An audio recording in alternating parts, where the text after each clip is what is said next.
Well, good evening, everybody. Welcome to Live Beyond Photography, Season 1, Episode 2. I'm here with the company of my lovely wife. Hi. So, by the way, if you see me saying hi or demonstrating a couple of things, it's because also we doing it as a vlog for YouTube, okay? So, it might sound kind of weird, some of the things we say. But anyways, I have a couple announcements to make.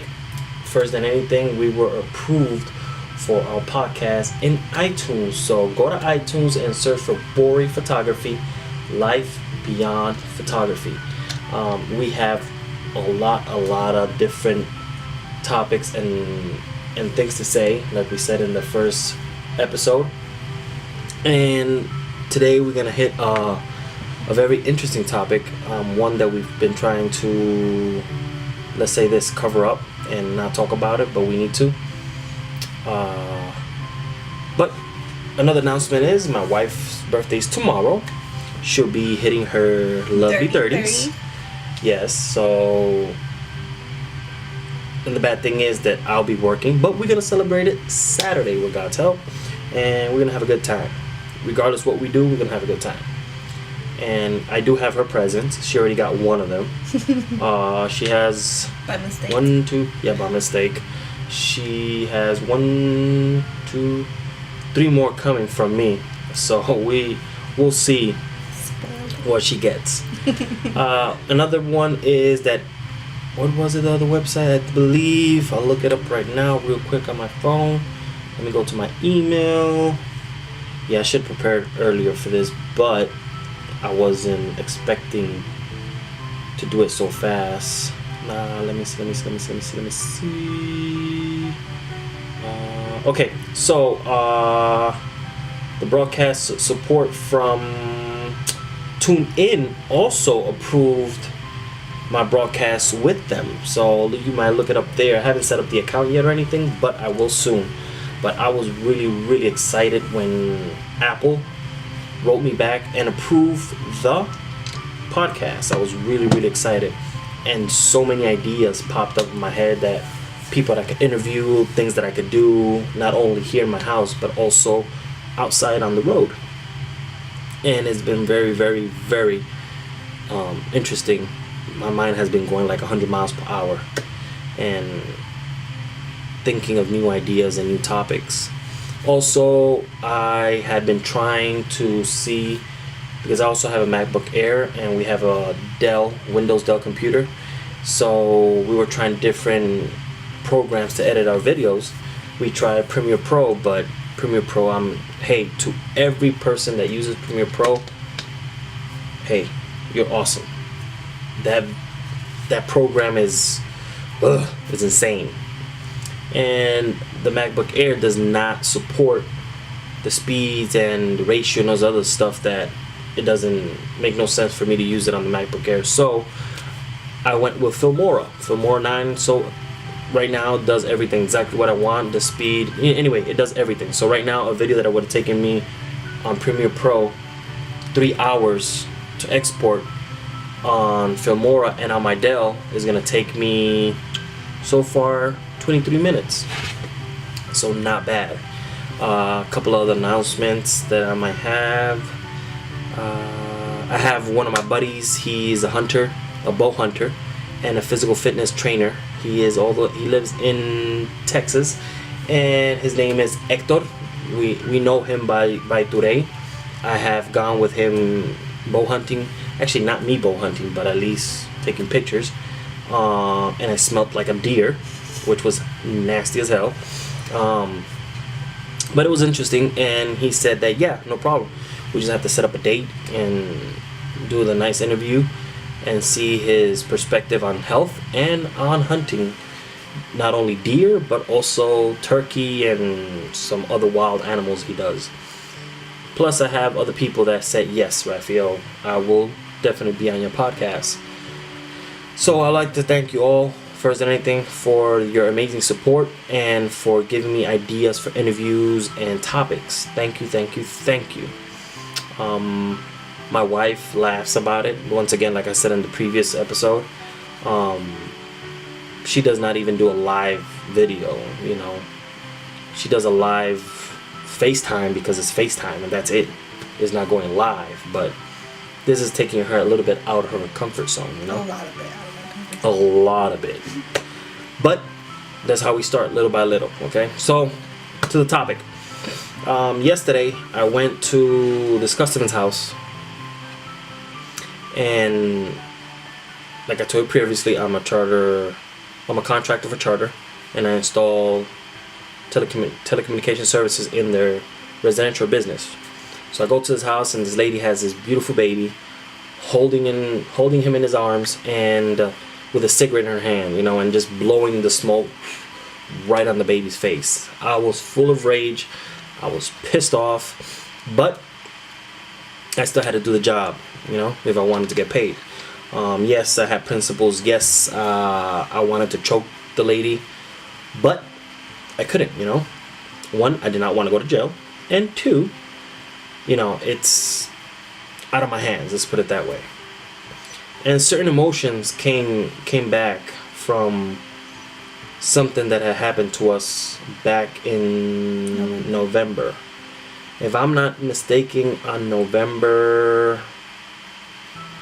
19th, I believe November 19th, I got the news from her. I was at work. November 9th, I'm sorry, November 9th. I got the news that I was gonna be a father. You know, she goes to my work, excited with my two little daughters, and she goes, "What? Guess what? Guess what?" I'm like, "What? What's up?" "I'm pregnant." I'm like, "You're joking, right?" She says, "No."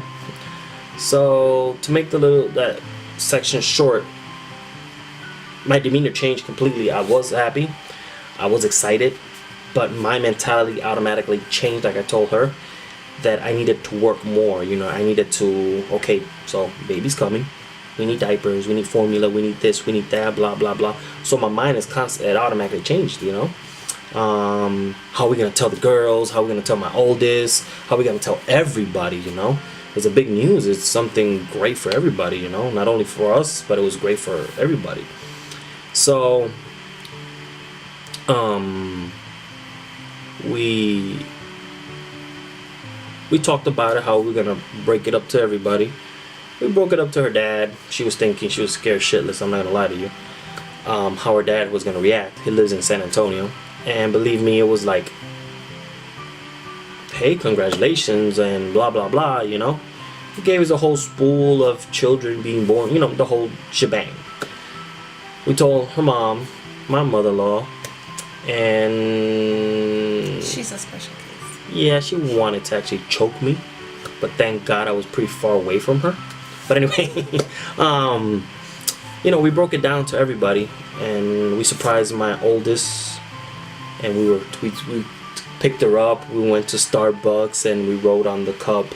You're gonna be a big sister again. You're gonna be a big sister again. You know, it was an emotional moment. You know, and I was excited. She was excited. My wife was like, oh, she recorded it and everything. I might include it on the video part so you guys can see it. It's a little bit fuzzy and blurry because we recorded it with the phone. But anyway, it was a beautiful moment. You know, it was very, very beautiful.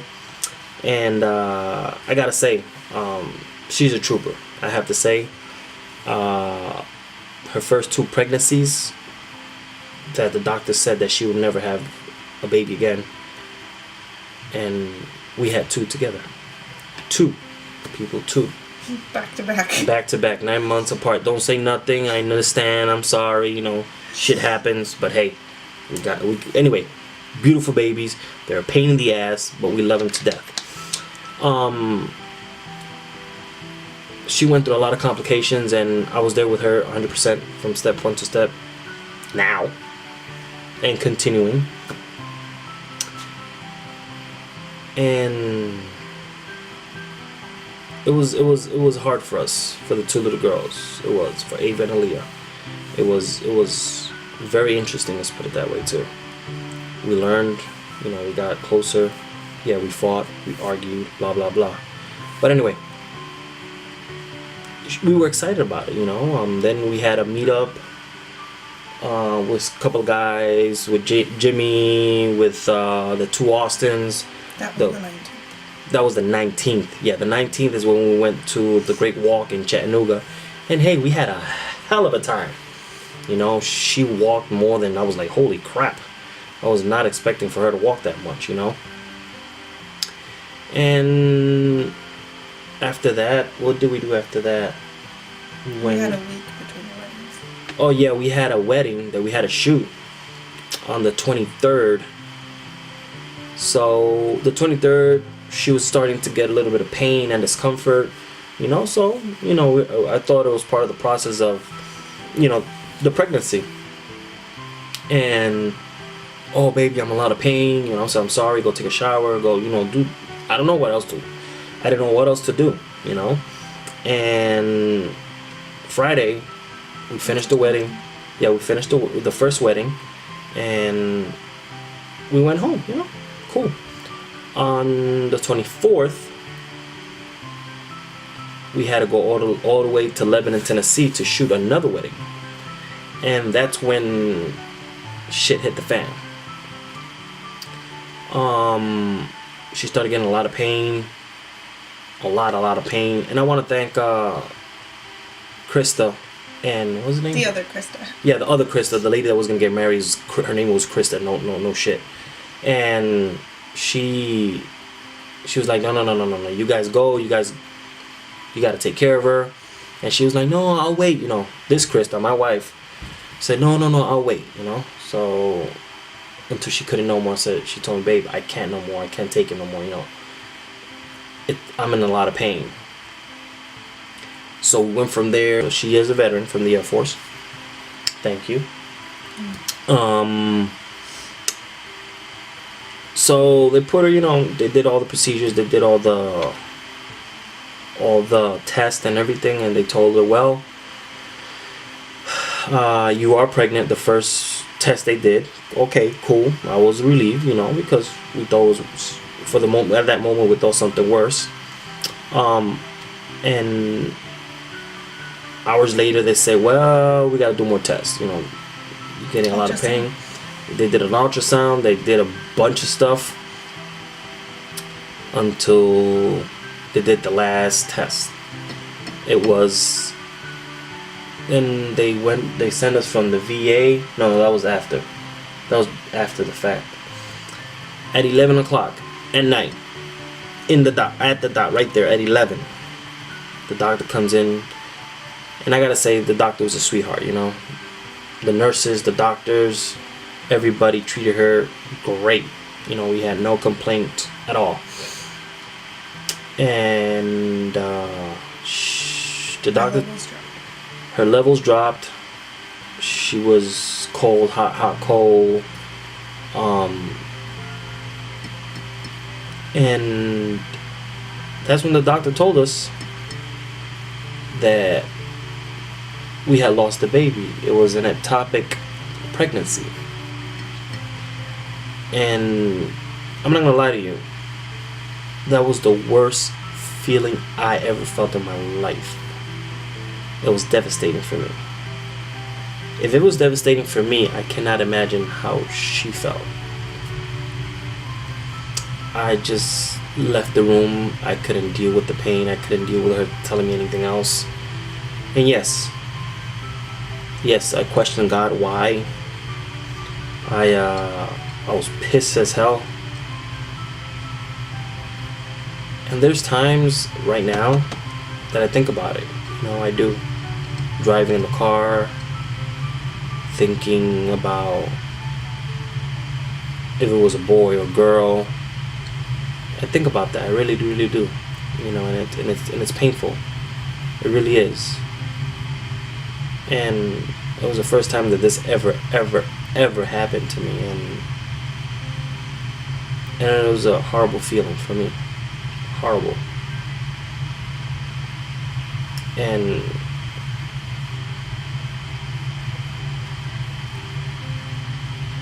saying it helps a lot, you know, expressing how I feel, it does.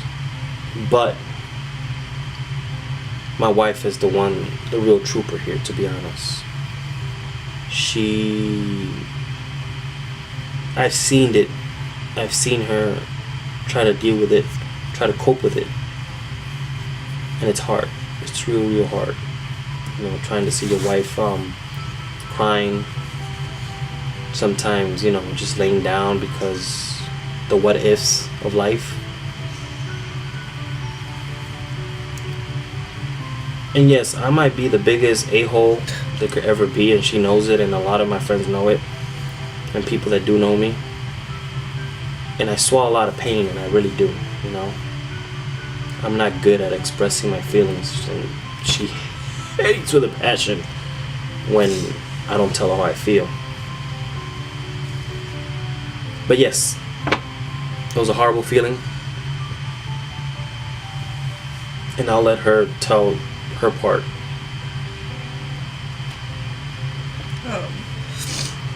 For me, it was a lot worse because not only did I lose my child, I lost a part of me. Because, in a way, the date relieves me. So on the 25th, I ended up having to go to surgery. Not only did they remove my child, they removed my right tube. And those who are close to me and know this is not the first time I've had the surgery, it's the second. My first surgery left me with no left ovary. So now my chances are down to have children even slimmer than they were before, and before it was no chance. But like he said, we had our kids. So now I have a right ovary and a left tube that can somehow, the way the doctor explained it, the left tube, the right egg will spit the right ovary will spit the egg, and the left tube can come and swoop it up. But still, that lowers my chances, and since this is the second time it's happened, my chances are even lower for another child and greater for another mishap. But for me, the date was very significant because on the 25th of November, years ago, I lost somebody very important to me. So not only did I lose my child, I lost somebody else very close to me. So in a way, I feel like my child is with her. And it is hard for me to deal with every day. And so when he tells me things like at work, when somebody who has a child and is smoking around that child infuriates me, because that's a child that I could take care of and treat better. And yes, those who know me as well know I'm a smoker. I don't smoke around my children. And the second I found out with all three of my kids that I was pregnant, I stopped smoking immediately, the same day. Oh yes, you did. Even after I had my kids, I didn't smoke till after I got done breastfeeding, because I was afraid of that secondhand smoke with them. And then even now, like, they're older, but when I smoke, I step outside of the car. So if we're at Walmart or the gas station or something, like, babe, I gotta smoke, we'll pull off to the road, pull into the parking lot, and I'll step out. So I don't smoke around my kids. Even here, I'll step out on the porch and my kids will try to come outside. I'm like, no, mommy's smoking. Go back inside. So for me, people like that piss me off because I'm still hurting and I'm still healing. And even if that never happened, as a smoker, I still don't do that around my kids.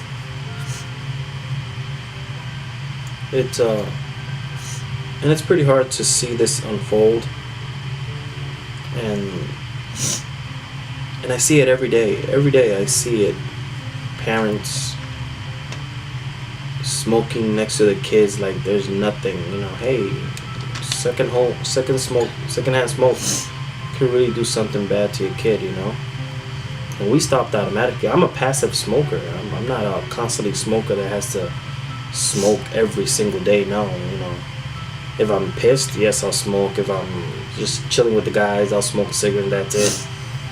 But we automatically, for Aaliyah, we stopped a lot of things.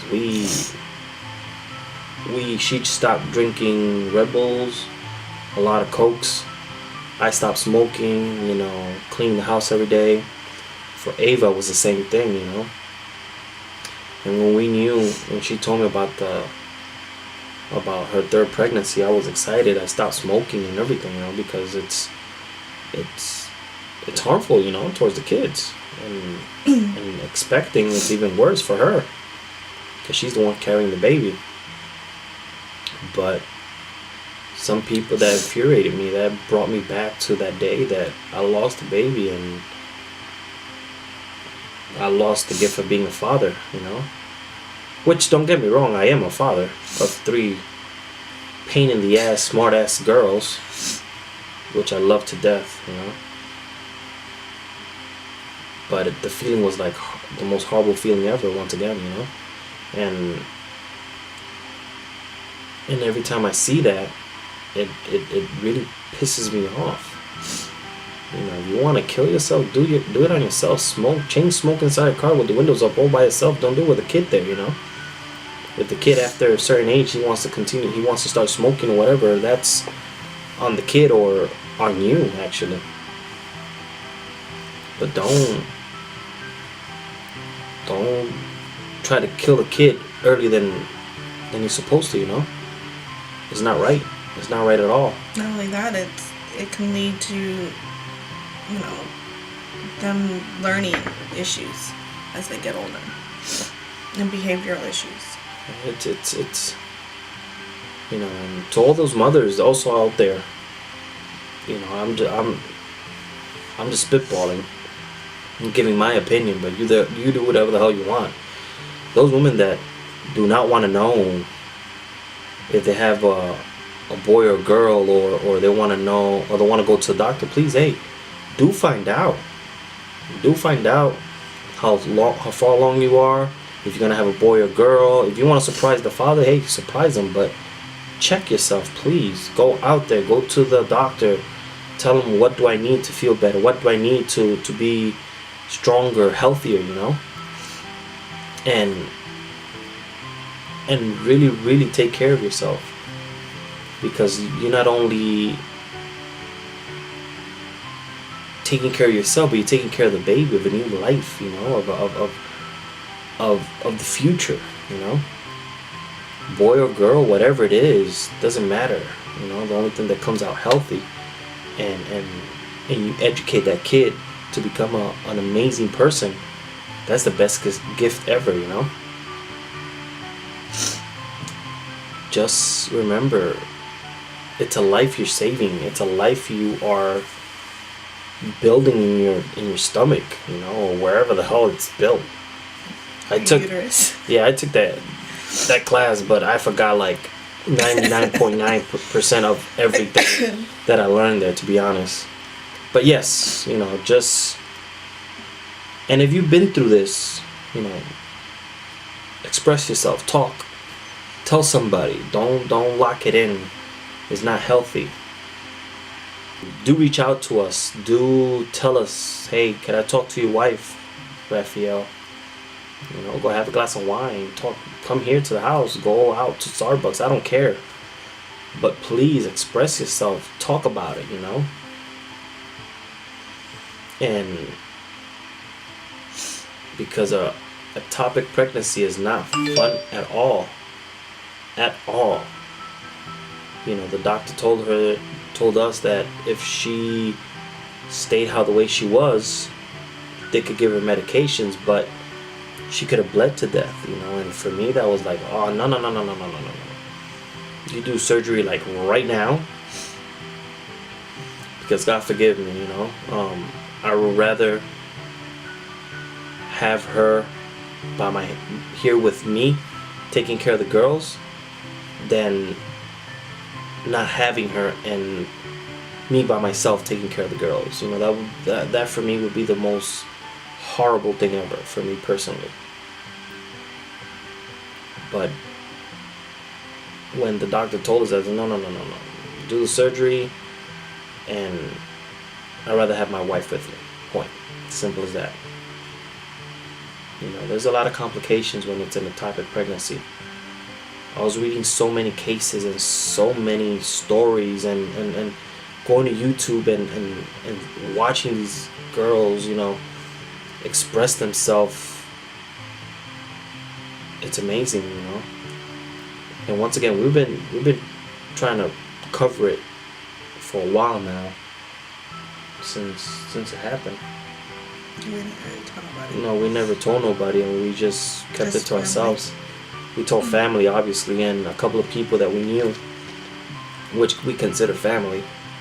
But besides that, we never told nobody, and this is the first time. What better way to start the New Year's, you know? Trying to express yourself and throwing it out there, literally. Helping somebody else out, you know, come out and express themselves. You know, that's what we're trying to do with different topics, and this is the most heartfelt topic that we ever gone through, honestly. And you know, and it's a test. Let's put it that way. It's a test, because I don't like to see my wife in pain. I don't like to see my wife crying. I don't like to see her. To be honest, I don't like to see her doing anything. I do everything, you know, and he treats me like a fragile princess. Whatever. But I try to make her as happy as she could be. I try, you know, I work hard, I come home, do what I gotta do, you know, take photos. You know, I work long hours and I don't mind working them and coming home and helping and cleaning, and I don't mind. But when I saw my wife there break down and shut down for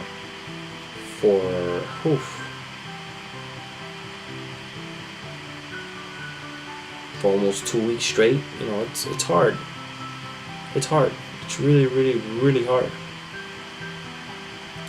You know, my mentality changed, her mentality changed, her attitude changed, my attitude changed. If I was an a-hole before that process, I was the worst ever. You know, but please do reach out.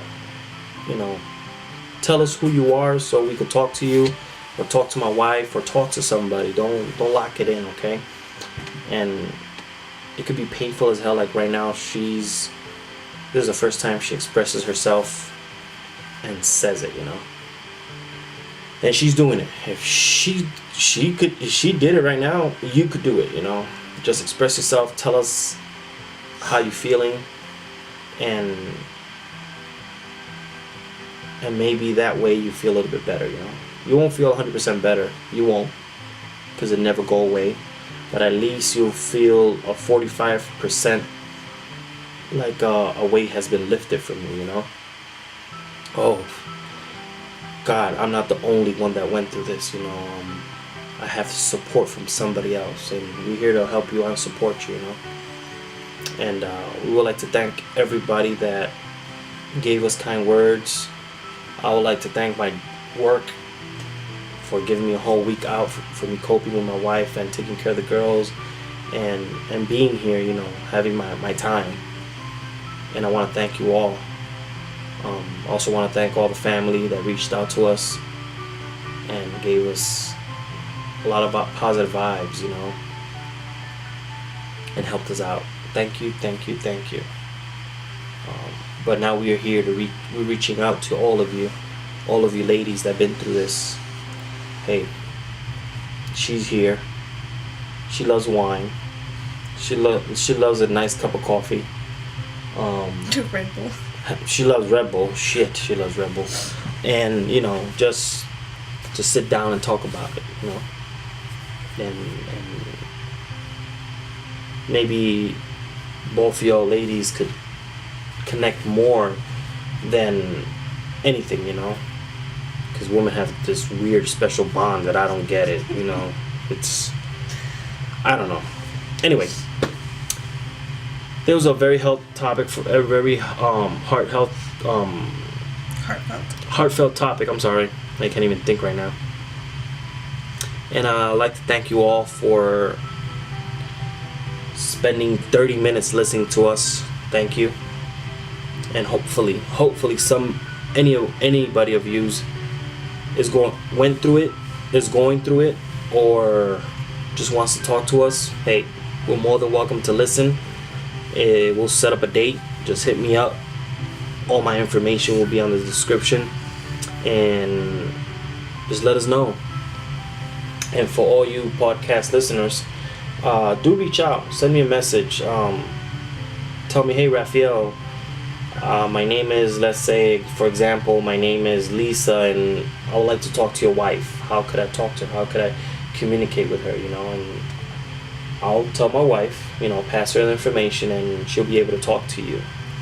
For all my YouTube viewers, you want to talk to my wife, you want to express your feelings, you want to talk to her, hey, leave me a message.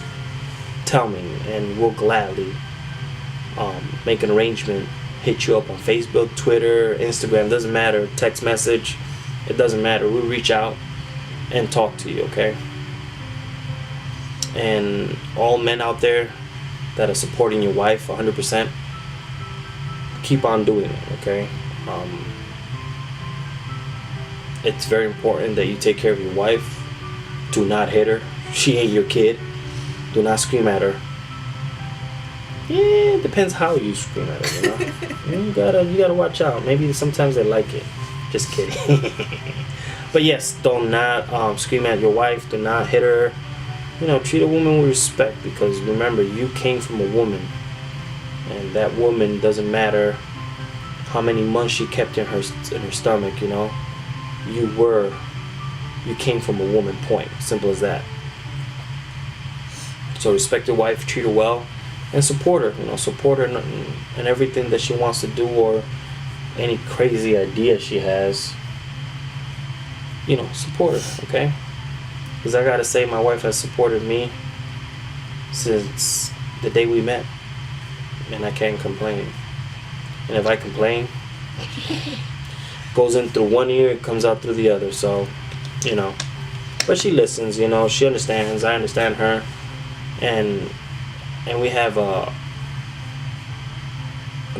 cool and awesome and great relationship. Yeah, we're not 100%. 100%.